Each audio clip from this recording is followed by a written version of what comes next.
Wexley Falls had always been a town of rhythm and silence. Nestled between misty hills and forgotten railroad tracks, it hummed with the quiet predictability of routine. The residents lived by seasons, by Sunday sermons, by the echo of the choir rising each morning through the thick-paned stained glass windows of St. Benedict's Church. And no voice rose higher than Emma Caldwell's. 11 years old, all knees and curls, Emma stood out even among angels. She had a voice that made time hesitate, a bell-toned soprano that seemed too full for someone so small. Her mother, Grace, often said Emma had been born singing, and maybe she had. On the day of the church's annual spring baptism, the pews were packed, everyone in town showed up. That year, 6 newborns were being presented at the altar, swaddled in white linen and sanctified by ceremony. But before the holy water touched a single forehead, Emma stepped forward and raised her voice in song. The hymn she chose was old, older than the town, some said. Agnus Dei. Her solo hovered in the air like incense, winding its way into every heart, into every hollow space where sorrow once lived. When she finished, there was a silence too profound for applause, and then she vanished. One moment, Emma was smiling beside the other choir girls, bowing slightly, modest and proud. The next she was gone. No one saw her leave the altar. No one noticed her step away. Not her mother, not Father Jonathan. Not a single person in the full church noticed her slip into nothingness. At first they assumed she'd gone to the restroom. But as minutes passed and the ceremony moved forward, Grace began to sense something deeper, something colder. When she called out her daughter's name, quietly at first, then louder, unease rippled through the sanctuary. Within an hour the church was sealed. Police were called. The children were gathered. Volunteers combed the grounds, calling out Emma's name through the trees and creek beds. But there was no trace, no footprints, no struggle, just a single ribbon, white with red embroidery, left near the sacristy, half buried under the stone basin of the baptismal font. The search expanded. Dogs were brought in. Helicopters scanned the hills. News crews came, then left. And all the while Wexley Falls began to shrink. Its breath grew shallow, its colors faded. Grace fell apart.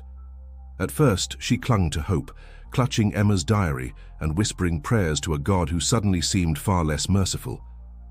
But as days turned to weeks and weeks turned to a month, the hope decayed into something more hollow than grief. Her smile vanished. Her voice followed. She stopped singing. She stopped speaking. Only silence remained. Father Jonathan tried to hold the congregation together. He had baptized Emma himself years ago, and now he stood accused in whispers he pretended not to hear.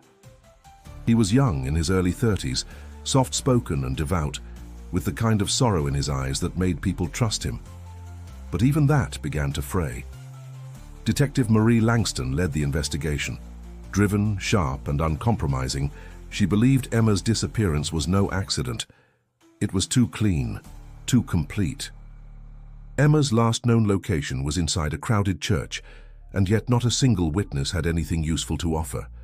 Langston interviewed every choir member, every priest, every usher and parent. She studied blueprints of the church, looking for hidden doors, passageways, anything. She found nothing. No one did. The town waited for a break that never came. 6 months later, the case went cold. Emma Caldwell was declared legally dead 3 years after she disappeared, but no one ever really believed it. Not Grace, not Langston, and not the choir girls who, years later, still swore they sometimes heard Emma's voice in their dreams, soft, distant, always singing Agnus Dei. Before we go deeper into this haunting case and the unbelievable truth that surfaced 18 years later, don't forget to subscribe to the channel. These stories are more than just mysteries. They're glimpses into the unseen truths that hide in everyday places. The town of Wexley Falls slowly returned to routine. The church remained open, though its pews were never quite as full. The choir dissolved. Some moved away, some never came back. The baptismal font, once a symbol of hope, now stood like a tombstone in the heart of the church. And in the shadows of the stained glass, one question remained, echoing through the years. Where did Emma go? Or more terrifyingly, Who took her? In the weeks after Emma vanished, a stillness fell over Wexley Falls, a silence that was not peaceful but oppressive. The church bells continued to chime, but their sound no longer stirred comfort. It reminded people of the unanswered question that hung in the air like fog. How could a girl disappear into thin air? The first to break under the weight was the choir. Emma had been its heart. Without her, the songs felt hollow, as if the notes knew someone was missing. Practices dwindled. The children, once eager to sing, now looked over their shoulders, wary of shadows in stained glass corners. And so, Father Jonathan made the decision quietly. The choir would be disbanded indefinitely. He said it was out of respect. But everyone knew it was because no one could bear to hear those songs anymore. Grace stopped attending church. Every Sunday she'd wake early, dress in silence, and stare at the empty seat beside her bed. But instead of walking to St. Benedict's, she wandered the woods where search parties had once scoured. She followed the creek behind the church, now dry from summer's drought, hoping to find something the police had missed. A scrap of cloth, a forgotten footprint, anything. But she never did. Detective Marie Langston remained deeply invested in the case, even as months passed without leads.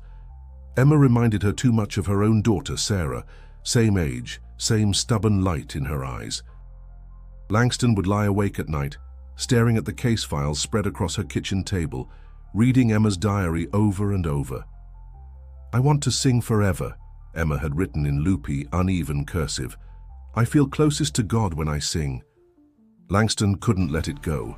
She visited the church dozens of times, interrogated Father Jonathan repeatedly, reviewed footage from the baptism day frame by frame. But there were no answers, only theories, and each one darker than the last. Some in town whispered about trafficking rings that moved children through religious communities. Others murmured about the church's history, old stories of missing girls, rumors of a curse. Still others believed Emma had run away, though no one could say why. One theory stood out, chilling in its precision. Emma had been taken by someone she knew, someone in the church. But without evidence, it remained just that, a theory.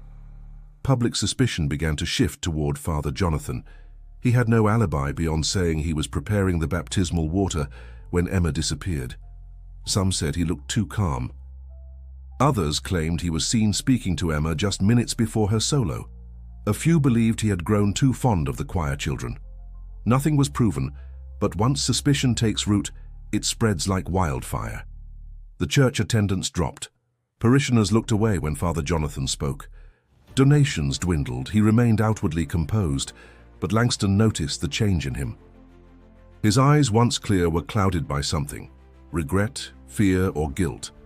She couldn't decide which. Still, there was nothing solid, just silence. The school where Emma studied held a memorial. A bench was installed beneath the old oak tree she used to sit under, engraved with her name and the words, "She sang like an angel." Her classmates left notes, drawings, flowers. But the gesture only deepened the pain for Grace, who refused to attend. The longer time passed, the more Emma faded from the town's collective memory. For some, it was easier to pretend she had never existed than to live with the ache of never knowing. Children grew up, families moved on. The town dressed itself in normalcy, but underneath, everything had changed. Wexley Falls became a place where people whispered more than they spoke, where children were kept close and parents locked their doors before dusk, where even joy felt temporary. Each year, on the anniversary of her disappearance, Grace lit a single white candle at the altar, the only day she returned to the church. She didn't speak. She didn't cry. She just stared at the font where her daughter had last stood and waited for something, anything, to return. The candle never burned out before midnight, and each year fewer people stayed to watch it. Still, Detective Langston never let go. She followed up on every rumor, chased every anonymous tip, pursued every strange coincidence. She began to believe she wasn't investigating a case, she was chasing a ghost. And ghosts don't leave fingerprints. But something about that day, Emma's last day, never sat right with her. The way no one saw her leave, the way the church records for that morning had been altered. The way a ribbon could lie undisturbed on a stone floor for an hour while dozens walked past it. Langston didn't say it out loud, not yet. But she had a new theory forming. Something had happened inside that church, something that not everyone had forgotten. 18 years is a long time to carry a question without an answer. By the time Marie Langston returned to Wexley Falls, her badge had long since been turned in. She'd retired from the force 2 years prior, moved to a quiet suburb, and tried to forget the case that haunted her dreams. But when her father passed away, an old man who had lived his entire life in the same modest house just 3 blocks from St. Benedict's, she found herself walking the same streets she once canvassed, each one still echoing with the ghost of a girl who never said goodbye. Nothing had changed. The same diners, the same faded banners above the hardware store. The church, of course, remained untouched. St. Benedict's stood like a monument to grief, its white stone facade stained with years of weather and indifference. The bell tower had cracked near the top, but no one had ever repaired it, maybe out of fear, or maybe guilt. Langston hadn't planned to step inside. She was only in town for the funeral and the estate. But on her second evening back, as dusk painted the streets in soft amber, something pulled her in. Inside the church, the air felt colder than it should have, musty, stagnant. Dust clung to the pews like old memories. There were no services that evening, but a few votive candles flickered in the corner, casting long shadows against the walls. She moved quietly, her steps echoing. Every inch of the sanctuary felt familiar, the way the light curved through the stained glass, the creak of the wooden floor beneath the altar. But one thing was different: the confession box. It had been locked for years, ever since the new priest, Father Mallory, decided private confession would be handled in open conversation rather than behind a screen. The box was a relic now, a wooden structure that stood unused and forgotten. Only tonight its door was open. Langston's breath caught. She stepped closer, every instinct honed by decades in law enforcement, urging caution. The interior was unremarkable: the dark bench, the sliding window, the worn kneeler. But sitting on the floor was something that didn't belong: a slip of paper. She knelt and picked it up. The handwriting was faint, as if written in haste or with a shaking hand. Only 5 words: Emma Caldwell is not dead. For a moment, the church seemed to exhale. Langston stared at the note, her heart pounding. The paper was dated, today's date. Her hands trembled. She turned it over. Blank. No signature. She left the church immediately. At first she considered the possibility of a cruel prank. But the handwriting, something about it tugged at memory. She didn't want to admit it, but she had read every one of Emma's childhood journals, scanned every note the girl had written in her short life. And though the letters here were older, rougher, there was a rhythm, a curve to the E's and loops of the D's that felt familiar. She scanned the area. No footprints, no sign of recent activity, just the silence that had blanketed the church for nearly 2 decades.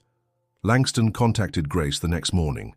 They hadn't spoken in years, not since Langston had sent the final update. Case closed due to insufficient evidence. Grace's voice was hollow but still sharp. When Langston told her about the note, there was no disbelief. No outrage. Only a long pause and a quiet question. Where did you find it?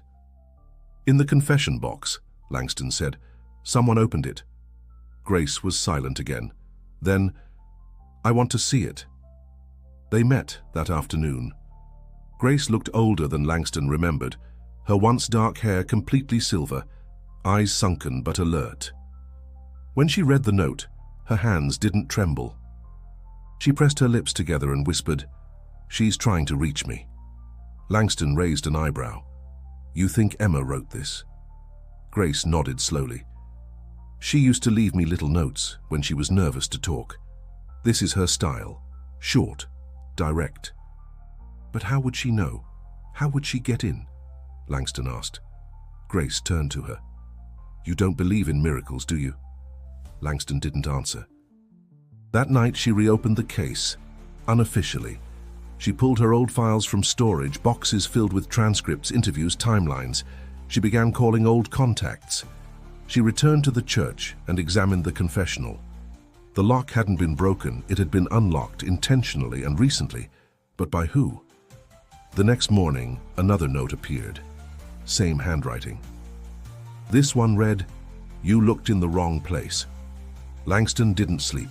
The pieces were moving again after 18 years of dust and regret, and someone, somewhere, wanted the truth to be found.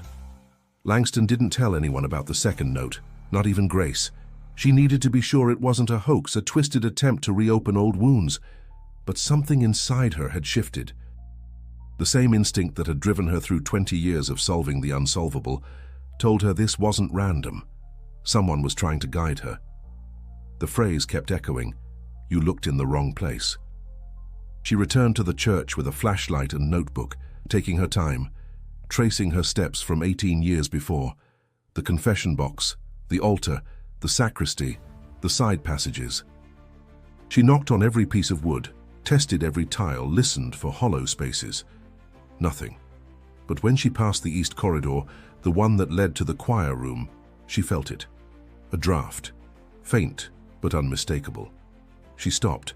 There was no air vent on that wall, no window. She placed her hand on the paneling, cold stone, unmoving. But when she pressed her ear to it, she heard something. Not air. Not sound. A whisper.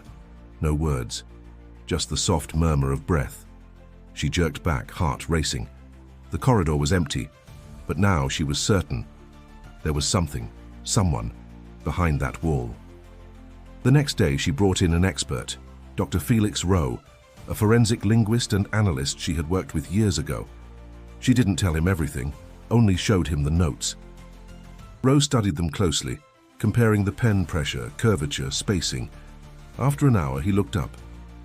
"This handwriting matches a child's development pattern," he said. "But not just any child, a specific one. You said her name was Emma Caldwell." Langston nodded. Rowe turned the note over. "These letters match samples from her diary. Same inconsistent alignment, same mid-word slant." "If she wrote this, it was recent," Langston frowned. "She'd be 29. Rowe shrugged. "Handwriting can evolve, or it can regress, especially under trauma." It wasn't confirmation, but it was close. Langston returned to the church that night, alone.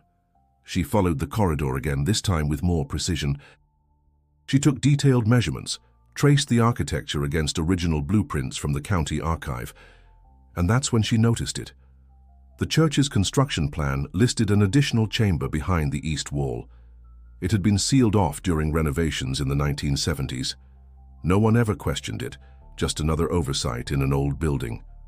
Langston found the hidden seam. It was behind a bookcase in the choir room, dusty hymnals and broken flutes piled high. She pulled them down one by one until her fingers found the latch. The door opened with a groan. It led to a narrow staircase, spiraling downward, carved in old stone. She paused, heart hammering, and descended. At the bottom, the air changed, damp, metallic.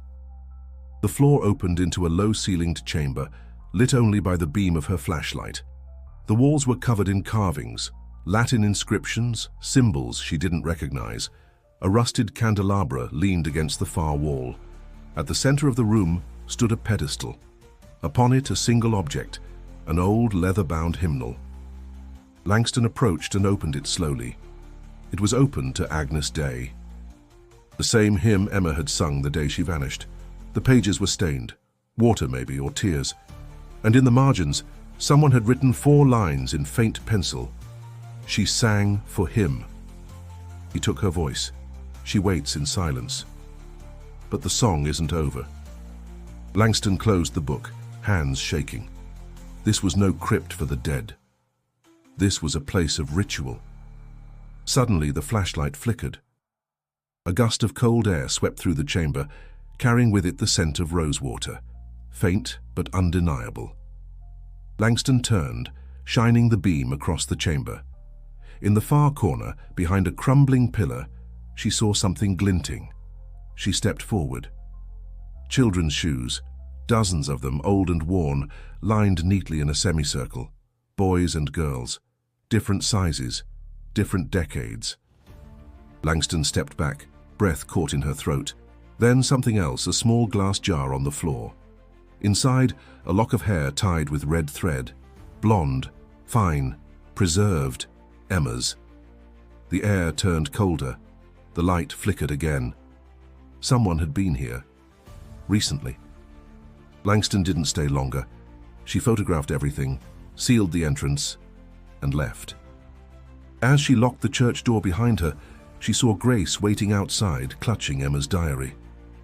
"I felt something," Grace said softly, like she was singing again. Langston didn't speak, but in her mind the song had started anew, and this time she was ready to follow it to the end. Langston returned to the church at first light. This time she wasn't alone. Grace insisted on coming, despite Langston's warnings. She wanted to see where her daughter's voice had last echoed. They moved through the sanctuary with care, every step deliberate, the air heavy with anticipation. Langston led Grace to the choir room, then behind the bookshelf to the hidden stairwell. Grace said nothing as they descended, only clutched Emma's diary tightly against her chest.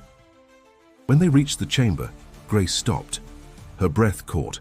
The carvings, the shoes, the preserved lock of hair. It was all real. Langston showed her the hymnal, the 4 penciled lines still haunting the page. Grace's hands trembled as she touched it, her thumb tracing the familiar notes. Her eyes closed. She sang this every night before bed. Langston watched her. At this place, it wasn't just forgotten, it was hidden. Grace nodded slowly. I think someone wanted to keep her here, but not dead, just quiet. They explored further, carefully.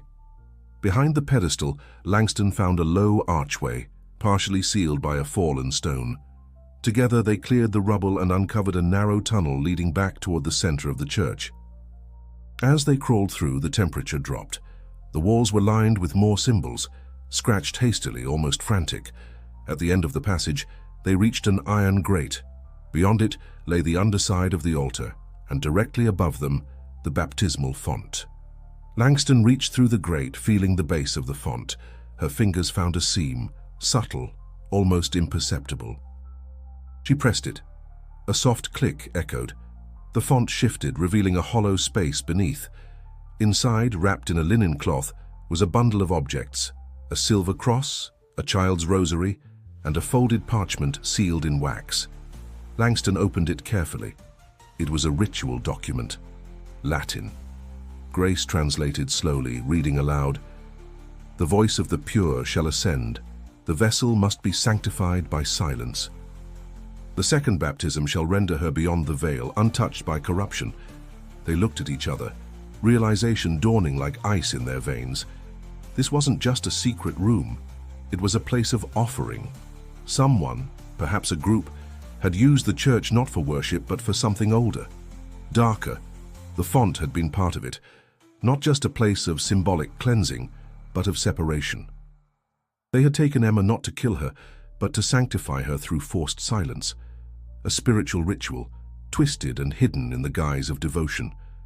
Langston retrieved the silver cross and noticed something engraved on its underside.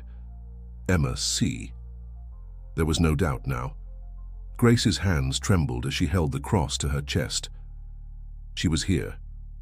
Langston examined the chamber again. The signs were everywhere. Recent footprints, melted wax, fresh flowers placed in a cracked vase in the corner. Someone had been maintaining this place, visiting, watching, and they were still doing it. The realization was suffocating. Langston called Rowe and requested lab analysis on the parchment and hair sample. Then she turned to Grace. This isn't over. This was never just about Emma, Grace nodded. Then we need to find who it was really about. They climbed back into the church, both changed. The morning sun filtered through the stained glass, casting brilliant color across the worn pews. But nothing looked holy anymore. Langston locked the church behind them and walked Grace home. Neither said much. The silence between them wasn't empty, it was full of things too fragile to name. That night, Langston reviewed old testimonies, looking for names that had slipped through the cracks. She wasn't looking for a monster now, she was looking for believers, people who thought they were doing something divine, people who would have hidden Emma not out of cruelty, but out of blind faith. She made a list. Cross-referenced baptisms, choir records, clergy appointments. One name surfaced more than once. A man who'd served at St. Benedict's briefly during Emma's early years, transferred quietly, no records of misconduct, but too many holes in his background. Langston stared at the name, and then her phone buzzed. A text, no caller ID, just 2 words, "You're close." She stared at the screen, heart pounding. Somewhere out there, someone was watching. Someone who knew the truth, but they weren't ready to speak it. Not yet. And Emma's voice still hadn't been heard. The next morning, Langston sat in her rental car across from St. Benedict's, the church's pale stone facade still as unreadable as ever. She sipped bitter coffee and stared at her phone. The anonymous message, "You're close," had sunk deep beneath her skin. Whoever sent it knew more than they were saying. But why help now? She didn't have to wait long for the next sign. At precisely 5:03 a.m., the church's bells rang. No one had touched the rope. No one was inside. But the bell tolled 3 times, just like it had the morning Emma disappeared. 3 clear chimes, then silence. By 7 a.m., reports started pouring in. 3 different residents claimed they had seen a young girl in a white robe walking near the church grounds just before dawn. One said she was humming. Another swore they heard her sing. The third described her face pale, expressionless, but unmistakably familiar. Emma, they all said. It looked like Emma Caldwell. Langston arrived at the scene within minutes. She checked every security camera from the area. Businesses, streetlights, private homes. Every angle. Nothing. No image of a girl, no white robe, just the empty street under early light. But when she examined the audio from one of the cameras near the bakery, she caught something. A melody. Faint, almost imperceptible, but clear enough to identify. Agnus Dei. Langston listened to it over and over. It wasn't background noise. It wasn't static. It was a human voice. A soprano. Young. Controlled. Familiar. She sent the clip to Rowe for audio comparison. 2 hours later, he called back breathless. That's her. That voice matches every known recording of Emma. Langston didn't know what to say. She's alive? Grace asked that afternoon, staring at the transcript from Rowe's report. Her hands were shaking. After all these years? Langston hesitated. It might not be that simple. The next night, someone entered the church again. This time, the intruder was caught on the new motion sensors Langston had installed. A hooded figure, broad-shouldered, wearing gloves. They didn't take anything. Just entered, stood in front of the confessional for 17 minutes, then left. Inside the booth, another note. You buried the wrong girl. Langston stared at the paper in silence. Same handwriting, same paper stock, same folded style. She checked for fingerprints. Nothing. She called Grace, her voice low. Do you remember Emma ever speaking about other girls in the church? Anyone who might have been close to her? Someone who looked like her? Grace was quiet for a long time. There was a girl, she said finally. Her name was Lydia, a little older, blonde too. They sang duets sometimes. But she moved away right before Emma disappeared. Her family left town after some disagreement with the parish. Langston searched for records. Lydia Brandt. Last seen in Wexley Falls 2 weeks before Emma vanished. No formal school withdrawal, no forwarding address, no medical history after age 12. It was like she'd been erased. Later that evening, Langston received the DNA results on the hair sample they'd recovered beneath the baptismal font. The lab confirmed it belonged to Emma Caldwell. But there was more. Trace environmental data suggested the hair hadn't been stored underground for 18 years. It had been exposed to light, human skin oils, recently washed. Emma has been alive within the last 2 years, the technician told her, possibly even now. Langston's hands went cold. Emma hadn't just been taken. She hadn't just been hidden. She'd been moving, watched, protected, or imprisoned. That night, Langston reviewed every frame from the security footage again. This time, she noticed something in the timestamp of the audio recording. Just before the melody began, there was a soft, whispered phrase buried beneath ambient noise. She enhanced the sound. A single sentence emerged. "Don't forget me." Langston sat back in her chair, heart pounding. Emma's voice, not a ghost, not a memory, a call. The choir girl had returned, not with screams, not with fury, but with the only thing she'd ever needed, her voice. And someone somewhere didn't want her to be heard. Langston had seen a lot in her years, crime scenes that stayed under her skin, confessions that shattered lives, but nothing compared to this. A girl vanishes during a church baptism, her name reappears nearly 2 decades later in a confessional, and now, her voice was back, echoing through the silence of a town that had tried to forget her. It wasn't enough to follow clues anymore. She had to follow belief. She began tracing Emma's disappearance through a different lens, not of crime, but of doctrine. She reviewed old church records, dusty books on obscure religious sects, forbidden rituals masked as sacraments. The answer didn't come from evidence, but from symbols, particularly the ones etched into the hidden chamber below St. Benedict's, crosses inverted within circles, Latin phrases twisted from scripture. She consulted with a former seminary professor, Father Bennett, who had once studied banned theological movements. When she showed him the photos, he went still. "This is the iconography of the Society of the Second Baptism," he said. "They were excommunicated in the 1960s. Claimed that true spiritual rebirth required stripping the soul of all earthly sound. They believed silence was a divine state, one achieved only through ritual deprivation." Langston's skin prickled. Deprivation? Isolation, sensory suppression, in extreme cases, voluntary vocal mutilation. They thought it made a person a perfect vessel for the divine. "And they operated here?" she asked. Father Bennett nodded. Briefly. They were small, secretive. Most records were destroyed or buried. Langston returned to Wexley Falls with fire in her chest. The cult hadn't just existed. It had thrived, hidden in plain sight within St. Benedict's. She began cross-referencing clergy assignments from the 1980s and 90s. One name came up again, Bishop Roland Hale, transferred frequently. Always after scandals, never charged, always protected.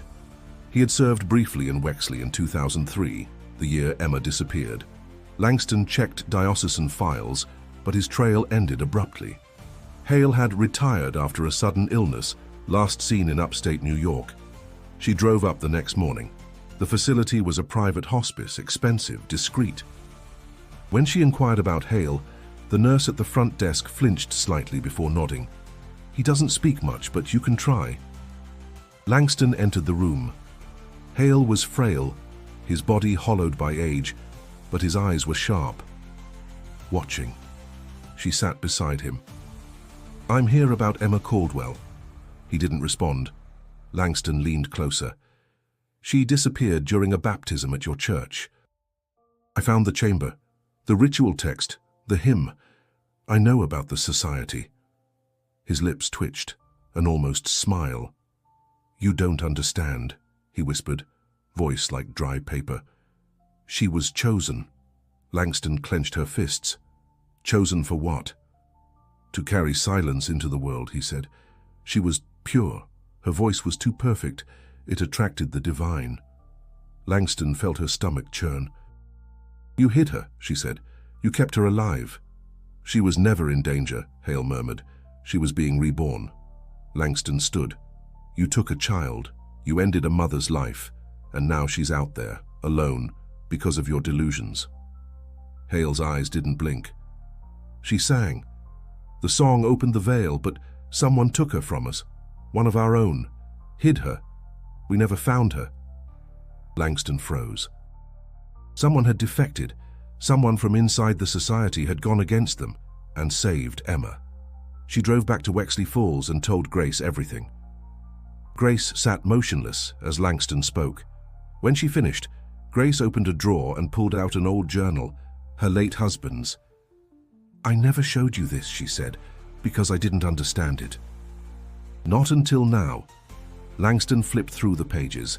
Sermon notes, Latin prayers, references to baptism, silence, purification. One entry stood out. "They've chosen Emma. I can't let them take her. Margaret says there's another way. She knows a place. She'll hide her until it's safe."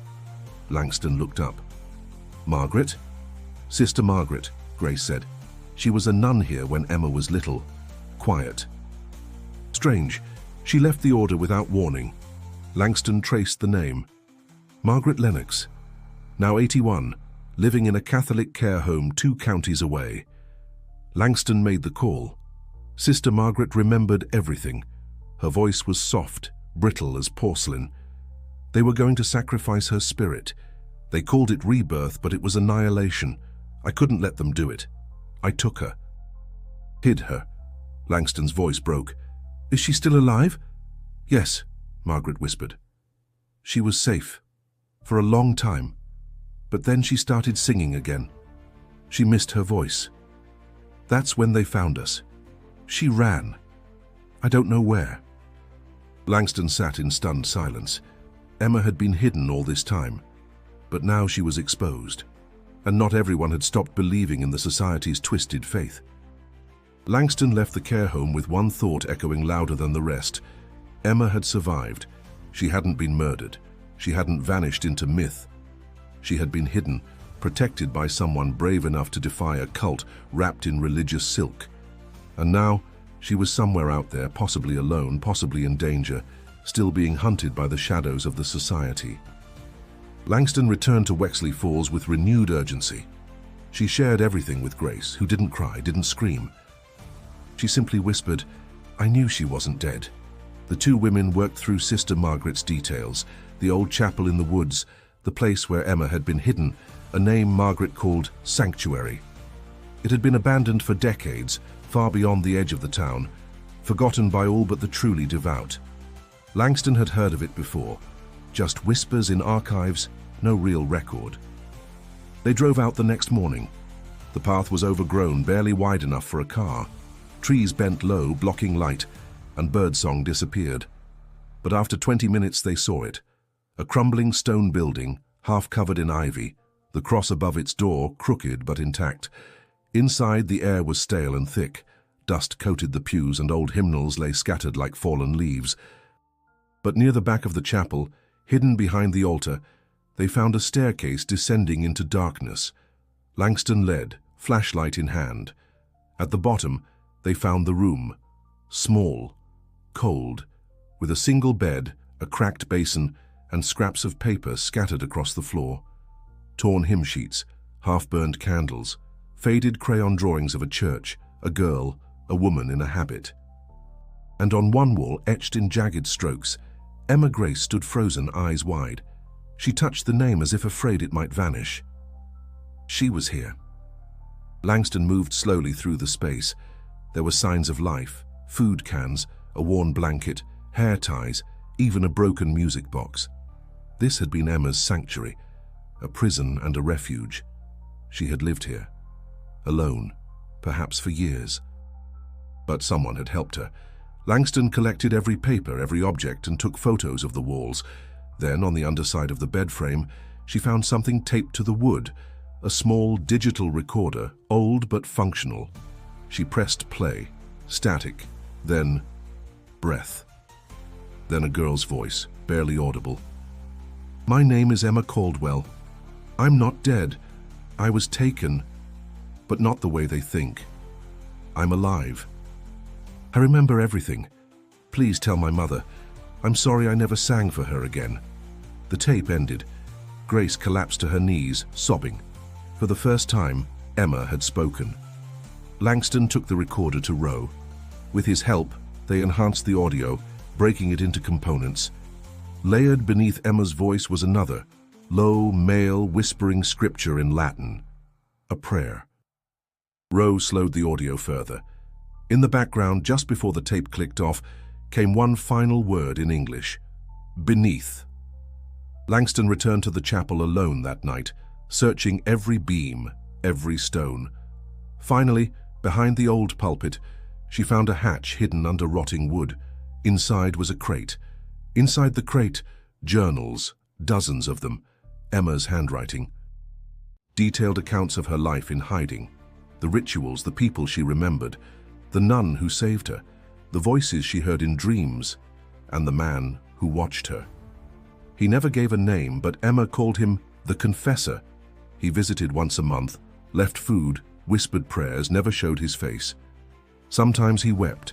Sometimes he told her she was a gift, that the world wasn't ready for her voice. Langston felt the breath leave her body.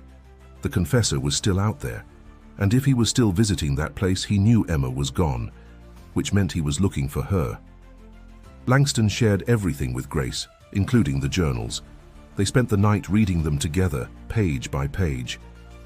Emma's voice flowed between them, raw and vivid, describing dreams of her mother, of singing by candlelight, of longing to be seen again, but also of fear, of doors that opened by themselves, of whispers from the trees, of footsteps above her while she slept. Emma hadn't just been hiding from the world, she'd been hiding from something else. The final entry was dated nearly 2 years ago. I heard him again last night. He said it's time that I'll sing again, but I'm not ready. I'm not ready to go back beneath the cross.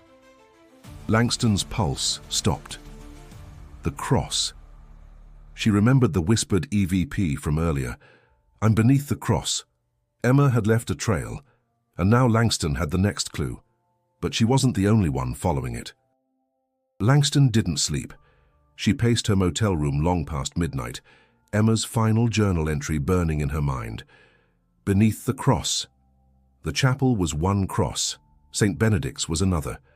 But something told her the true location Emma feared wasn't just symbolic.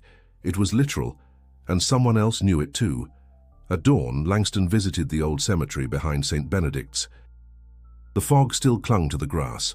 She moved among gravestones until she found it.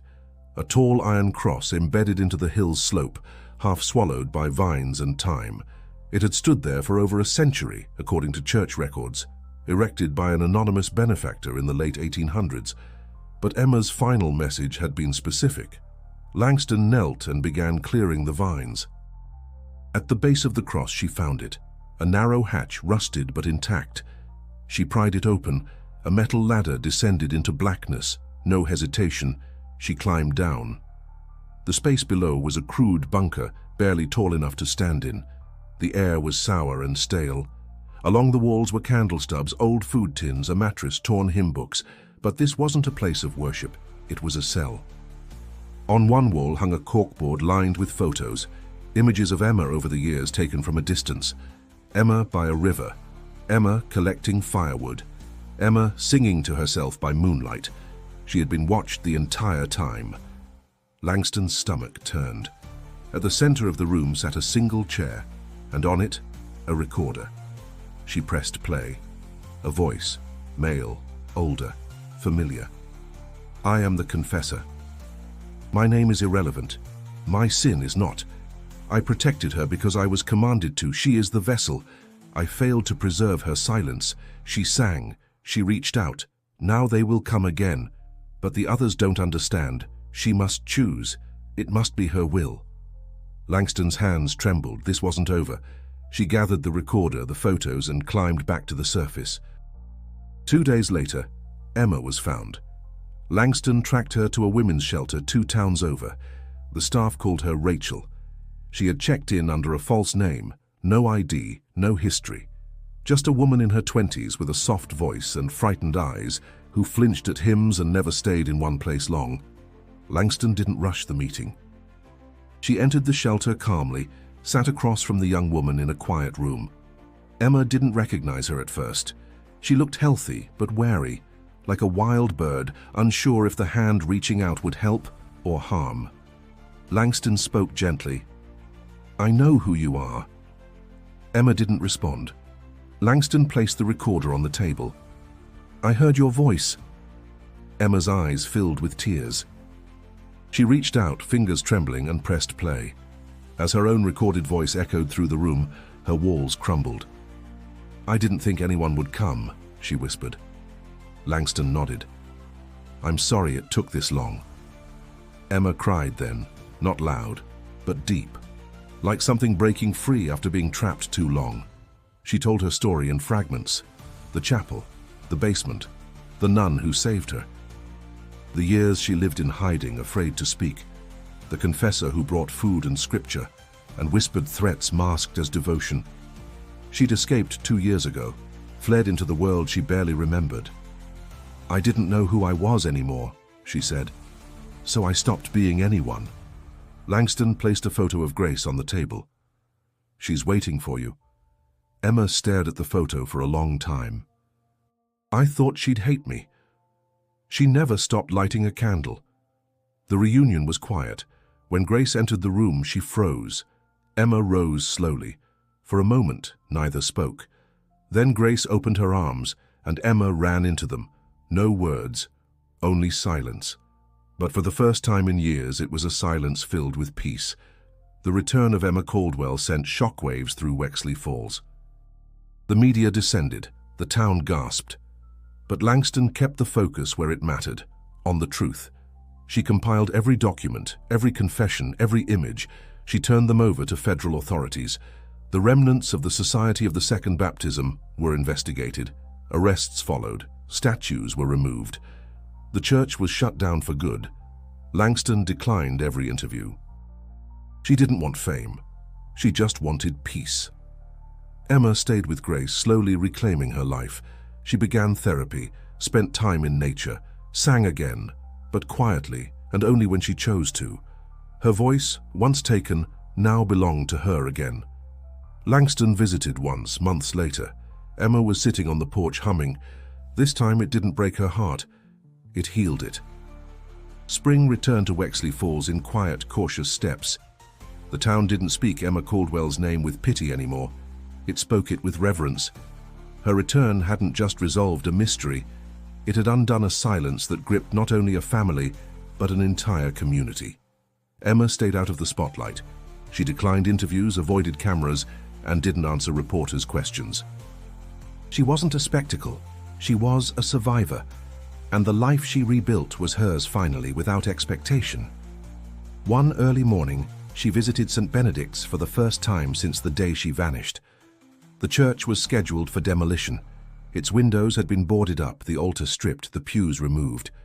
But the old confessional box still stood in its corner, untouched. Emma stepped inside. She knelt in the dark, silent for several minutes, then pulled out a folded slip of paper. She wrote slowly, deliberately, her handwriting steady. She placed the note on the bench and walked out. Later that day, Langston visited the church to retrieve the last items for evidence storage. She noticed the box and opened it out of habit. There it was, the final note. "I forgive you." No name. No explanation. Just those 3 words. Langston held the paper for a long time, heart heavy and light all at once. The cycle had closed, not with revenge, not with retribution, with mercy. The site where the church once stood was transformed into a memorial garden, a quiet place with benches, flower beds, and a plaque that read, "For the voices silenced." And for those who helped them sing again. The community came together. Survivors of religious trauma and abuse began to speak.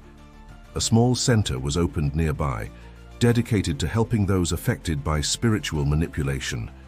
Grace volunteered every week.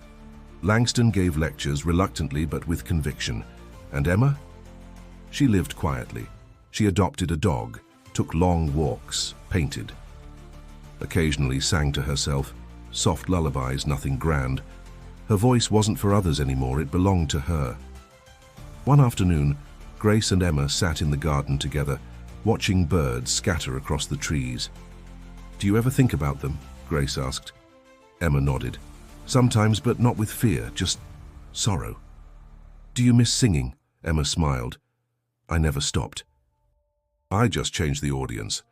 Langston visited less frequently, but when she did, she felt something different in the air. Not just closure, but balance, a truth unearthed and allowed to rest. At their final visit, Langston handed Emma a wrapped box. Emma opened it and found a small restored music box, the one from the chapel basement, cleaned and repaired. When she turned the crank, a familiar tune filled the room, Agnus Dei. She looked at Langston with wide, misted eyes. "I didn't think I'd ever want to hear this again." "You don't have to," Langston said. "But if you do, it's yours." They said goodbye with no promises of next time, just a shared look that said everything that needed to be said. And in that stillness, something began again. Emma took her time walking home. Her steps were calm, her voice silent, for now, but not lost. Never lost. Thank you for staying with us through this incredible journey, from the mysterious vanishing of a choir girl during baptism to the harrowing truth hidden beneath the surface of faith and silence. Stories like this remind us of how far pain can reach and how much strength it takes to come back from it. If this story moved you, we invite you to subscribe to the channel.